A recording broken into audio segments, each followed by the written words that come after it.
기도하시겠습니다. 하나님 감사합니다. 금요일 저녁밤 다시금 말씀의 자리로 저희를 불러주시니 참으로 감사드립니다. 성령님, 이 시간 이 말씀 가운데 함께하여 주셔서 이 말씀이 우리의 심령을 울리고 우리의 삶을 바르게 세우고 우리가 주님 붙들고 나아가는 길에 아버지 하나님 빛과 소금이 되고 등불이 되는 귀한 말씀이 될 수 있도록 인도하여 주옵소서. 아버지 말씀을 통하여 우리가 굳게 서게 하시고 말씀을 통하여 주님이 주시는 힘을 얻는 귀한 시간 될 수 있도록 인도하여 주옵소서. 우리 주님 예수님의 이름으로 기도합니다. 아멘. 성도 여러분, 이렇게 한 주를 마무리하면서 주님 말씀 앞으로 나와서 주님을 바라보며 주님을 붙들고 나아오신 것을 우리 주님의 이름으로 축복합니다. 우리 하나님께서는 늘 이렇게 예배의 자리를 지키시는 우리 성도님들을 보면서 크게 기뻐하실 것입니다. 성도 여러분, 이번 한 주를 살아오며 얼마나 하나님께서 우리 성도 여러분들의 삶의 주인공이 되셨습니까? 얼마나 하나님을 생각하고 얼마나 하나님의 뜻대로 살려고 애쓰고 또 얼마나 하나님께 기도하고 간구하며 한 주를 사셨습니까? 저도 매주를 시작할 때마다 이번 한 주는 정말로 하나님의 뜻대로 살아야지, 더 많이 기도하고 간구하고 더 많이 하나님께 순종하며 살아야지 이렇게 늘 생각하고 결단하는데 막상 한 주가 끝날 때쯤 되어 그 시간들을 되돌아보면 의지와 결단은 쉽게 무너지고 날이 갈수록 하나님이 원하시는 뜻대로 잘 살지 못했음을 깨닫게 됩니다. 그러나 우리 하나님께서는 늘 우리에게 기회를 주시는 분이십니다. 이렇게 예배를 통해서 기도를 통해서 우리의 부족함을 다시 깨닫게 하시고 다시 우리가 주님을 붙들 수 있도록 인도하시는 분이십니다. 오늘도 말씀을 통하여 또 찬양과 기도를 통하여 우리 주님 다시 바라보면서 우리 주님 붙들고 나아가게 되기를 주님의 이름으로 축복합니다. 우리 주님께서 우리에게 원하시는 것은 무엇인가? 우리에게 어떠한 마음과 태도를 원하시는가? 우리가 순종해야 될 결단인 무엇인가를 다시금 살펴보고 우리 주님께 한 걸음 나아가는 저와 여러분 되시기를 우리 주님의 이름으로 축복합니다.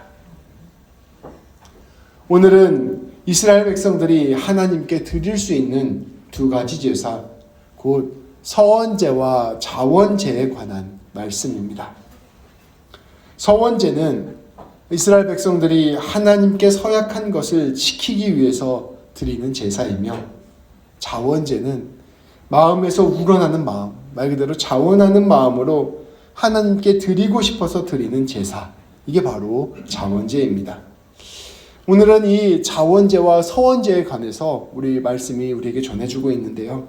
이 두 제사 모두 구체적인 인생살이 가운데 하나님과의 관계 안에서 드리는 제사라는 특징을 가지고 있습니다. 하나님께 무언가를 깊이 간구하면서 올려드리는 제사, 또 하나님과 날마다 교제하면서 하나님께 내가 정말로 드리고 싶은 것을 올려드리는 제사, 이것이 바로 서원제와 자원제입니다. 우리가 이 서원제와 자원제에 관해서 함께 말씀을 나눌 텐데요. 그 전에 우리가 우선적으로 한 가지 알아야 할 점이 하나 있습니다. 우리 하나님께서는 우리들과 거래하시는 분이 아니시라는 것입니다. 이 고대 중세 많은 이방신들은 그 신과 거래하는 것이 일반적인 일이었습니다. 내가 신을 위하여 무엇을 줄 테니 신이여 나에게 무엇을 되돌려 주십시오. 나에게 보상을 해 주십시오. 이런 일종의 거래 관계가 신앙생활의 중심에 있었던 것이죠. 그런데 우리 하나님께서는 이처럼 우리에게 거래를 원하시는 분이 아니십니다. 하나님은 무엇인가 더 필요한 분이 아니시기 때문입니다. 그래서 우리가 무언가를 드리는 것을 가지고 하나님께 생색을 낼 수가 없습니다. 오히려 우리는 하나님 앞에서 하나님이 주시는 은혜에 반응하고 감사하고 하나님이 주시는 그 은혜에 붙들려 살아갈 수 있을 뿐입니다. 만일 우리가 하나님께 드리는 것을 가지고 생색을 내거나 우리가 하나님께 거래를 하려고 한다면 그 자체로 하나님을 모독하는 것이라 할 수 있습니다. 하나님을 우리의 방식 안에 가두는 것입니다. 하나님은 사실 우리가 드리는 것이 그렇게 필요하지 않을 수 있어요. 사실 필요하지 않죠. 근데 그걸 마치 우리가 생색을 내면서 하나님께 내가 이거 드립니다 라고 이야기하는 것, 그것 자체가 하나님을 모욕하는 것이라 하는 것입니다. 그런데 사실 우리가 창세기에서 야곱의 이야기를 본다 하더라도 야곱이 하나님과 거래를 하려는 모습을 우리가 보게 됩니다. 야곱이 하나님께 이렇게 이야기합니다. 하나님, 나를 무사히 고향 땅으로 돌려보내주시면 내가 하나님을 섬기겠습니다. 내가 하나님께 11조도 내겠습니다. 이렇게 야곱은 하나님과 협상을 하려는 태도를 보였던 것입니다. 당대 많은 다른 종교인들이 그랬던 것처럼 하나님과도 그렇게 협상을 했던 것이죠.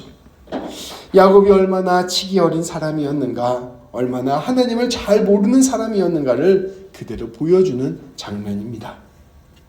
그런데 하나님께서는 이러한 야곱의 어리석음까지도 용납해 주시면서 어떻게 해서든지 그 야곱의 마음을 얻고자 하셨습니다.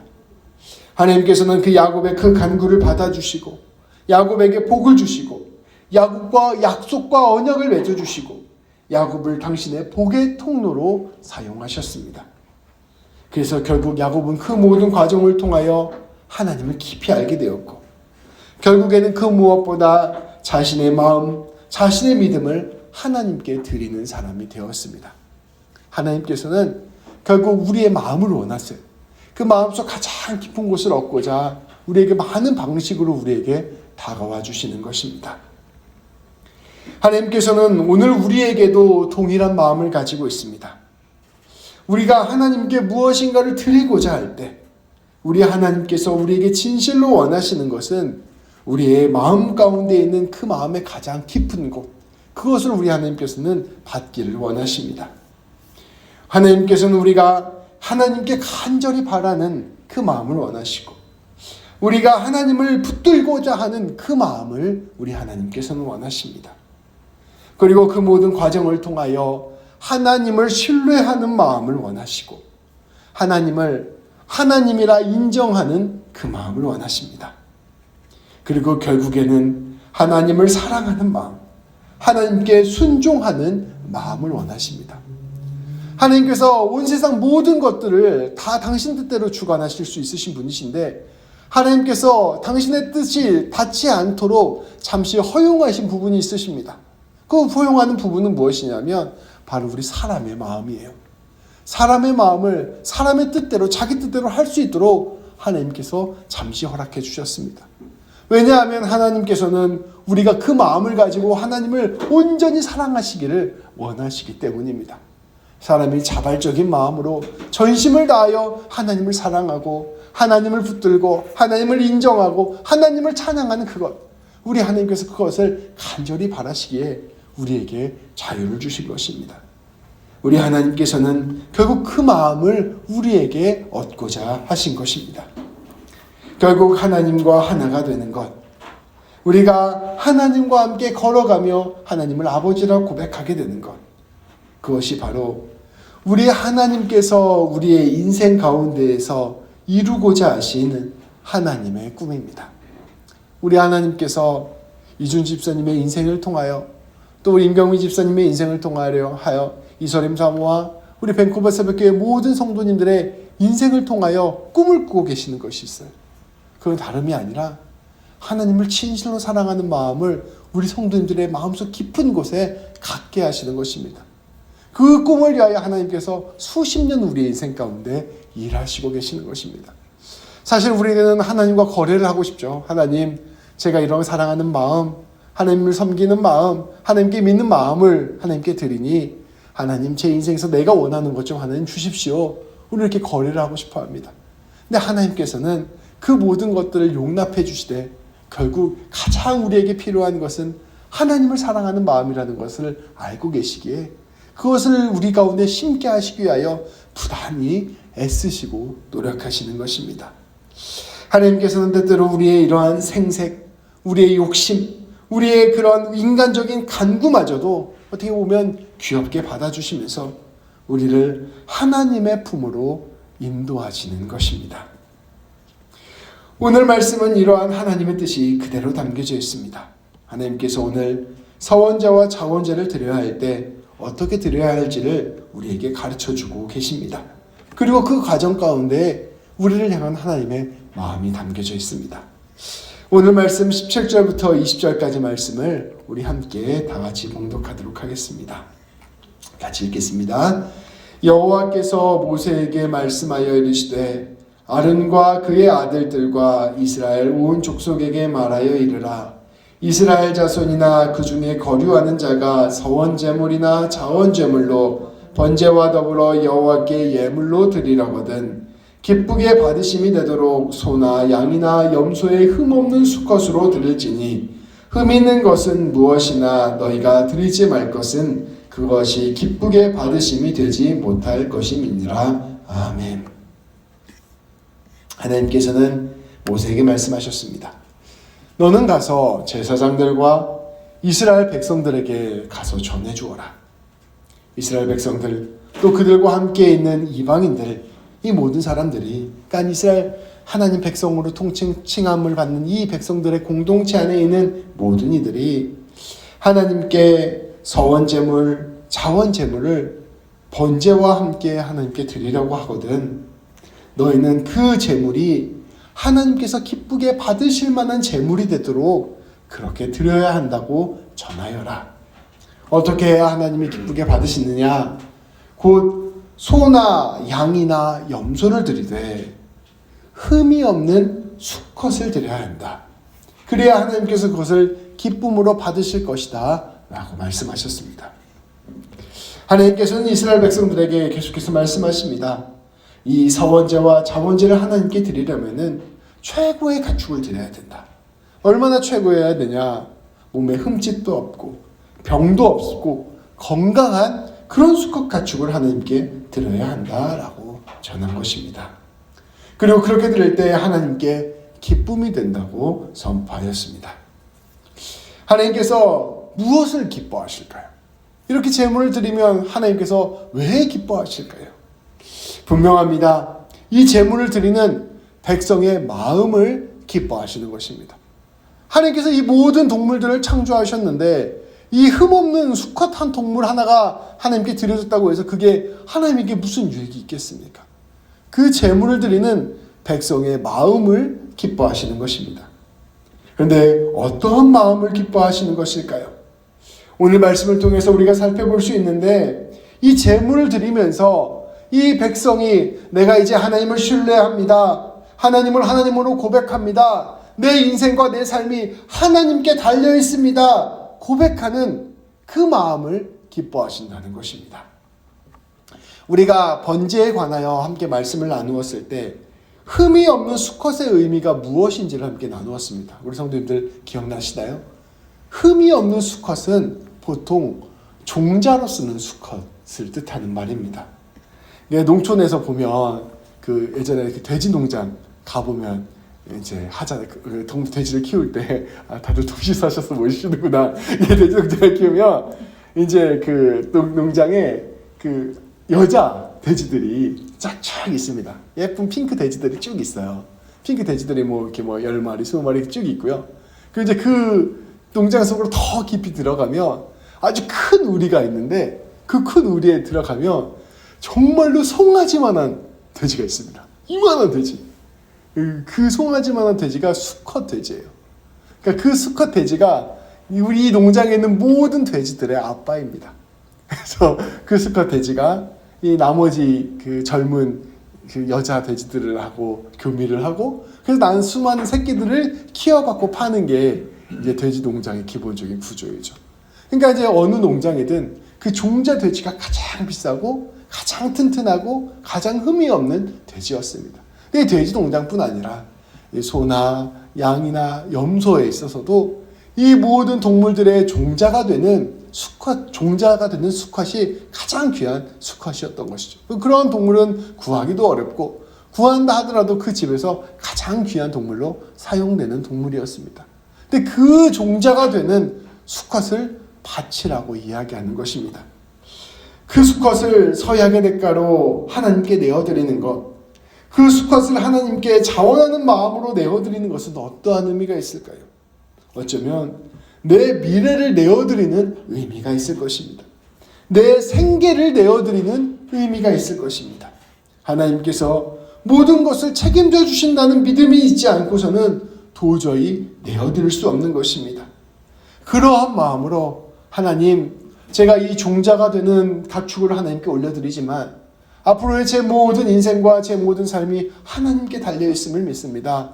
하나님, 하나님께서 책임져 주시고 하나님이 내 삶의 주인이 되어주시고 하나님 내 삶의 인도자가 되어주십시오. 고백하는 마음으로 드리는 것이 바로 이 서원제와 자원제로 드리는 흠없는 수컷이라는 뜻입니다.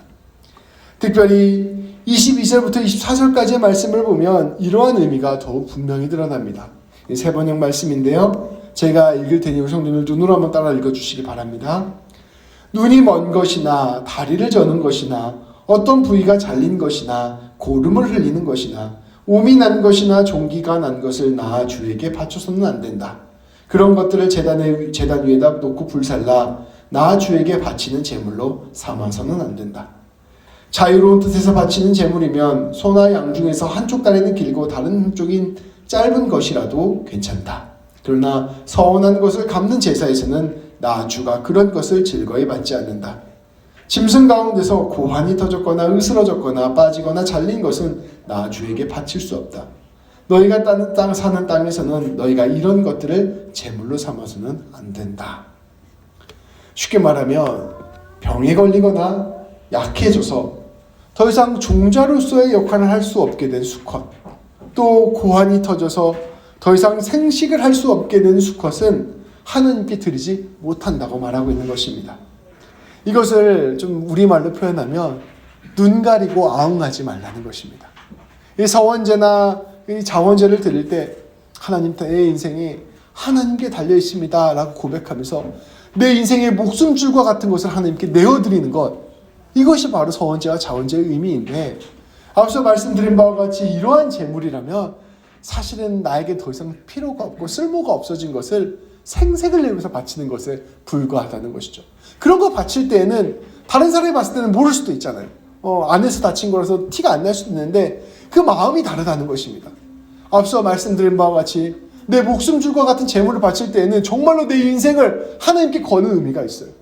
근데 그런 거 아니고 그냥 나에게 있어도 되고 없어도 되는 건데 생색내면서 바치는 것은 그것을 바쳤으나도 바치는 그 과정 가운데에서도 내가 하나님께 내 인생 맡긴다는 그런 의미가 전혀 없다는 것입니다. 근데 하나님께서는 그 의미 없는 제물이 너에게 무슨 의미가 있겠느냐라고 우리에게 물어보고 계시는 것입니다. 능력을 상실한 수컷 종자를 내어드리면서 생색만 내는 것은 아무런 믿음의 고백이 담겨져 있지 않은 것이기 때문입니다. 하나님께서 원하시는 것은 하나님을 향한 전적인 믿음, 전적인 신뢰, 하나님을 하나님으로 인정하는 마음이기 때문입니다. 그러니 하나님께서는 하나님께 서원제나 자원제를 안 하면 안 했지 이런 식으로는 하지 말라고 말씀하시는 것입니다. 이것은 그저 사람들에게 보이기 위한 제물, 티내기 위한 제물에 불과했습니다. 우리가 신앙생활을 하면 하나님께 가끔씩 헌신할 때도 있고 하나님께 결단할 때도 있고 하나님 앞에 무언가를 내가 내어드릴 때가 있습니다. 근데 우리가 다른 사람은 다 몰라도 내가 주님 앞에 내어드리는 것이 어떠한 의미인지를 우리 자신은 가장 잘 알고 있습니다.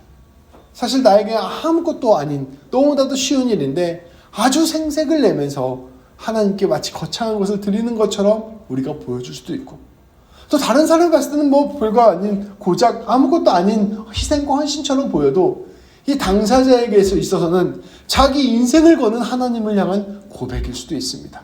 사람마다 다 달라요. 근데 하나님께서는 우리가 겉으로 무언가를 드리고 바치고 이런 것에 관심이 있는 게 아니라 정말로 너의 마음 가운데 무엇을 하나님께 내어드렸느냐, 너가 정말로 하나님께 네 삶을 내어주고 있느냐, 이 마음을 하나님께서 원하신다는 것입니다. 특별히 우리의 생계와 관련된 문제, 우리의 삶에 관련된 문제, 우리가 절대로 놓을 수 없는 그것에 관련된 문제를 주님 앞에 내어드리기를 원하시는 것, 믿음과 하나님을 향한 신뢰를 주님께 내어드리기를 원하시는 것, 그것이 바로 우리 하나님께서 우리에게 원하시는 고백이라고 볼 수 있는 것이죠. 바리새인들은 하나님을 전혀 믿지 않으면서도 겉으로는 금식하고 겉으로는 기도하고 겉으로는 종교에 철저했던 모습을 보였습니다. 근데 그 사람들은 그렇게 막 열심히 헌신하고 수고해서 사람들로 하여금 정말로 경건한 사람이다, 위대한 신앙이다 칭송을 받았지만 그들의 마음속에서 이러한 것들은 정말로 하나님께 자신을 내어드리는 행위가 아니었어요. 오히려 자기를 높이고 자기를 자랑하는 일이 훨씬 더 많았습니다. 그러면서 자기 안으로는 자기 이속과 자기 이익을 다 챙기는 모습이 바로 바리새인들의 모습이었습니다. 그런데 과부의 2렙돈을 헌금을 한 과부의 모습은 이들과 달랐습니다.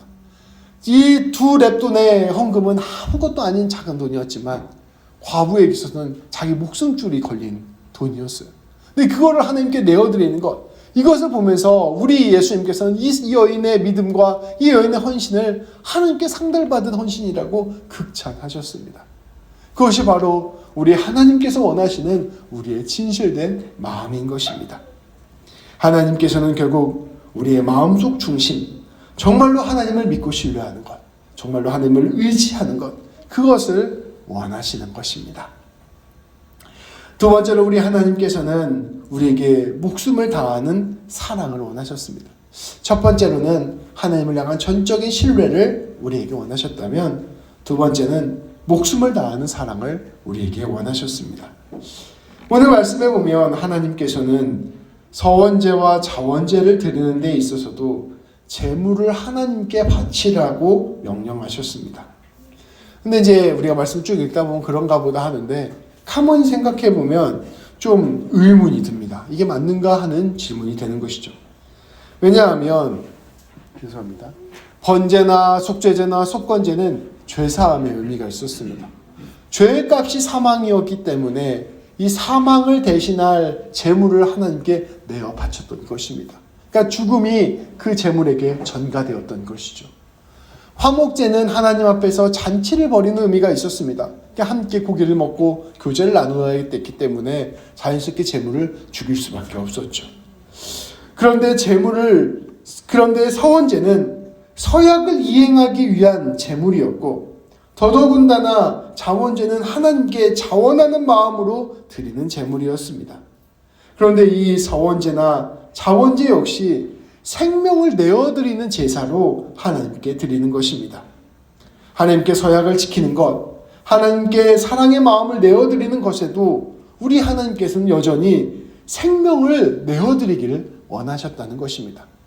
약속을 지키기 위한 제사, 또 하나님께 우리의 마음을 표현하는 제사도 역시 목숨을 내놓고 하나님께 올려드려야 된다 말씀하고 있는 것입니다. 하나님께서는 우리가 하나님을 사랑하는 데 있어서 그냥 그렇게 취미생활하듯이 사랑하는 것을 원하지 않으십니다. 이것도 좋고 저것도 좋고 하나님도 좋습니다. 이런 차원을 원하시는 것이 아니라는 것입니다. 하나님께서는 우리가 하나님을 사랑하되 목숨을 다하여 사랑하기를 원하십니다. 모든 순간에 하나님을 사랑하기를 원하시고 끝까지 하나님을 사랑하기를 원하십니다. 오늘날에는 예수님 믿는다고 누가 죽이지 않잖아요. 캐나다에서 누가 예수님 믿는다고 너 왜 예수님 믿어? 이렇게 하면서 죽이지 않잖아요. 저기 이슬람 국가나 북한이나 이런 데서는 여전히 큰 박해가 있지만 오늘날 우리가 살고 있는 이 캐나다 땅에서는 그런 예수님을 믿는다고 누군가 직접 죽이는 순교가 없습니다. 이러한 상황 속에서 목숨을 걸고 하나님을 사랑한다는 것이 무엇일까? 우리가 질문이 들 수 있죠. 근데 교회의 신학적인 용어 중에서 백색 순교라는 말이 있습니다. 그러니까 적색 순교는 진짜로 죽는 거예요. 근데 백색 순교는 한평생 신실하게 하나님을 섬기고 사랑하며 살아가는 것. 마음이 흔들리지 않고 요동하지 않고 내가 지켜야 될 자리를 지키면서 주님을 계속해서 붙들고 그 신실한 마음으로 쭉 나아가는 것. 이것을 바로 백색 순교라고 합니다. 그러니까 우리가 목숨을 다하여 사랑한다는 것은 내 모든 삶의 여정을 주님께 내어 바친다는 의미가 있는 것이죠. 우리 하나님께서는 상황과 형편을 넘어서서 하나님을 사랑하기를 원하시고 모든 삶에서 하나님을 늘 우선순위에 두기를 원하십니다. 그래서 우리가 이미 잘 알고 있는 신명기 6장 4절 5절 말씀은 이렇게 이야기합니다. 이스라엘아 들으라. 우리 하나님 여호와는 오직 유일한 여호와이시니 너는 마음을 다하고 뜻을 다하고 힘을 다하여 내 하나님 여호와를 사랑하라. 또한 우리 예수님께서는 마가복음 12장에서 이렇게 말씀하셨습니다. 서기관 중 한 사람이 그들이 변론하는 것을 듣고 예수께서 잘 대답하신 줄을 알고 나아가 묻되 모든 계명 중에 첫째가 무엇이니까? 예수께서 대답하시되 첫째는 이것이니 이스라엘아 들으라. 주 곧 우리 하나님은 유일한 주시라. 내 마음을 다하고 목숨을 다하고 뜻을 다하고 힘을 다하여 주 너의 하나님을 사랑하라 하신 것이요. 이처럼 목숨을 다하여 하나님을 사랑하는 것, 나아가 이 사랑으로 하나님께 우리의 모든 마음, 모든 삶을 내어드리는 것, 하나님께 드리는 서약, 곧 하나님의 뜻을 이루기 위하여 내 목숨을 내어드리는 것이 바로 우리 하나님께서 우리에게 원하시는 것이라는 것입니다. 그렇게 우리가 목숨을 다하여 하나님을 사랑할 때, 좌고우면하지 않고 하나님께 우리가 모든 것을 내어드릴 때 우리 하나님이 우리를 붙들어 주시고 책임져 주시는 삶으로 인도하신다는 것입니다. 목숨을 다하여 하나님을 사랑하는 것이 사실은 우리가 영원한 생명을 얻는 길입니다. 누가복음 9장 24절에서는 그래서 예수님께서 이렇게 이야기합니다. 누구든지 제 목숨을 구원하고자 하면 잃을 것이요 누구든지 나를 위하여 제 목숨을 잃으면 구원하리라. 나 혼자 잘 먹고 잘 살겠다 생각하며 내가 내 삶만 챙기며 내 삶 배불리하며 살아가면 결국 모든 것이 다 사라지는 허망한 삶으로 사라지게 될 것이라는 것입니다. 근데 우리의 삶 가운데 하나님을 중심으로 여기고 하나님 사랑하고 하나님 의지하며 하나님 사랑하는 마음에 내 모든 것을 내걸면 우리의 모든 삶 가운데서 하나님의 풍성한 은혜와 생명이 피어나게 될 것이라는 것입니다. 내 종자와 같은 이 양과 순양과 순염소와 숫소를 하나님께 내어드리면 내가 패가 망신할 것 같고 죽을 것 같지만 오히려 그 안에서 풍성한 생명이 피어나고 놀라운 주의 열매가 맺혀지게 된다는 것입니다. 우리 하나님께서는 기꺼이 하나님의 살아계심을 믿고 네 인생 하나님께 던져 걸어라 말씀하고 계시는 것입니다. 우리가 하나님을 굳게 신뢰하고 우리의 모든 인생의 길을 하나님께 의탁하며 목숨을 다하여 하나님을 사랑하고 하나님의 뜻을 이루어가는 것을 원하시고 계시는 것입니다. 우리 하나님께서 우리에게 원하시는 마음이 무엇이냐? 결국 우리의 마음이 하나님께로 온전히 드려지는 마음이 되는 것. 우리 하나님께서는 그것 하나 우리에게 원하시고 계시는 것입니다. 우리 하나님께서는 진실로 우리 한 사람 한 사람을 갖기를 원하신 것입니다. 놀라운 일입니다. 우리 하나님께서는 사람을 창조하시고 그것을 당신의 힘으로 알력으로 움켜잡으실 수 있으실 텐데 우리를 노예처럼 가지실 수 있으실 텐데 그렇게 하지 않으시고 온 마음과 힘을 다하여 온 정성을 다하여 우리가 결국은 하나님께로 돌아와 하나님 붙들고 살아가기를 위하여 애쓰고 수고하신다는 것입니다. 우리를 하나님의 자녀로 품으시는 그 길을 우리에게 인도해 주시는 것입니다. 그런 것을 살펴보자면 우리의 인생길이 바로 이러한 하나님의 손 안에 있습니다. 우리가 사람의 눈으로 우리의 상황과 형편을 살펴보고 사람의 눈으로 우리의 길을 되돌아보고 사람의 눈으로 우리의 인생을 판단한다면 그저 고생이 많고 힘든 일이 많고 풀리지 않는 일이 많고 어려운 일이 많은 그저 그런 평범한 인생이 아닌가 이런 생각이 들 수 있을 것입니다. 그런데 우리가 하나님의 이 깊은 사랑을 알게 된다면 이 하나님의 놀라운 이끄심을 알게 된다면 이 하나님의 놀라운 꿈을 알게 된다면 우리의 모든 인생의 한 고비 한 고비마다 하나님의 손길과 역사하심이 가득했다는 것을 깨닫게 되고 더 나아가 이 모든 일들을 통하여 세상이 알 수 없고 하나님을 알지 못하는 사람이 알 수 없는 놀라운 하나님 나라의 신비와 비밀을 알게 되었다는 것을 우리가 깨닫게 될 것입니다. 하나님께서 내 인생 가운데 이렇게 일을 해주셨구나. 하나님이 내 인생 가운데 이렇게 아름다운 선물을 주셨구나. 하나님께서 내 인생 가운데 이렇게 아름다운 복을 주셨구나 고백하게 되는 것이 바로 하나님께 붙들린 하나님의 자녀의 고백이 된다는 것입니다. 하나님께서는 이렇게 날마다 하나님을 더욱 알려주시는 길로 우리를 이끌고 계십니다. 그리고 그 길은 세상 그 무엇과도 바꿀 수 없는 가장 복된 길, 가장 은혜의 길입니다. 성도 여러분, 우리가 하나님과 동행하다 보면 하나님께서 우리의 마음을 얻기 위하여 많은 일들을 하시는 것을 경험하게 될 것입니다.